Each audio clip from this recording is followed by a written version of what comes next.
छठा अध्याय, शिव पुराण के श्रवण की विधि। शौनक जी कहते हैं, महाप्राज्ञ सूत जी, आप धन्य एवं शिव भक्तों में श्रेष्ठ हैं। हम पर कृपा कर हमें कल्याणमय शिव पुराण के श्रवण की विधि बताए, जिससे सभी श्रोताओं को संपूर्ण उत्तम फल की प्राप्ति हो। सूत जी ने कहा, मुने शौनक, तुम्हें संपूर्ण फल की प्राप्ति के लिए मैं शिव पुराण की विधि सविस्तार बताता हूँ। सर्वप्रथम किसी ज्योतिषी को बुलाकर दान से संतुष्ट कर उससे कथा का शुभ मुहूर्त निकलवाना चाहिए और उसकी सूचना का संदेश सभी लोगों तक पहुंचाना चाहिए कि हमारे यहाँ शिव पुराण की कथा होने वाली है।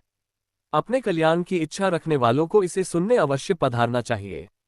देश देश में जो भी भगवान शिव के भक्त हों तथा शिव कथा के कीर्तन और श्रवण के उत्सुक हों, उन सभी को आदरपूर्वक बुलाना चाहिए और उनका आदर सत्कार करना चाहिए। शिव पुराण सुनने के लिए मंदिर, तीर्थ, वन प्रांत अथवा घर में ही उत्तम स्थान का निर्माण करना चाहिए। केले के खंभों से सुशोभित कथा मंडप तैयार कराएं। उसे सब और फल पुष्प सुंदर चंदोवे से अलंकृत करना चाहिए। चारों कोनों पर ध्वज लगाकर उसे विभिन्न सामग्री से सुशोभित करें।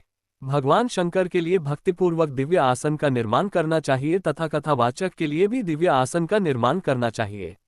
नियम पूर्वक कथा सुनने वालों के लिए भी सुयोग्य आसन की व्यवस्था करें तथा अन्य लोगों के बैठने की भी व्यवस्था करें। कथा बाँचने वाले विद्वान के प्रति कभी बुरी भावना न रखें। संसार में जन्म तथा गुणों के कारण बहुत से गुरु होते हैं, परंतु उन सब में पुराणों का ज्ञाता ही परम गुरु माना जाता है। पुराण वेता पवित्र, शांत, साधु, ईर्ष्या पर विजय प्राप्त करने वाला और दयालु होना चाहिए।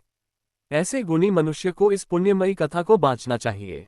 सूर्योदय से 3:30 पहर तक इसे बाँचने का उपयुक्त समय है।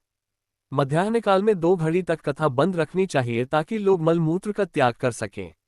जिस दिन से कथा शुरू हो रही है उससे एक दिन पहले व्रत ग्रहण करें। कथा के दिनों में प्रातःकाल का नित्य कर्म संक्षेप में कर लेना चाहिए। वक्ता के पास उसकी सहायता हेतु एक विद्वान व्यक्ति को बैठाना चाहिए जो कि सब प्रकार के संशयों को दूर कर लोगों को समझाने में कुशल हो।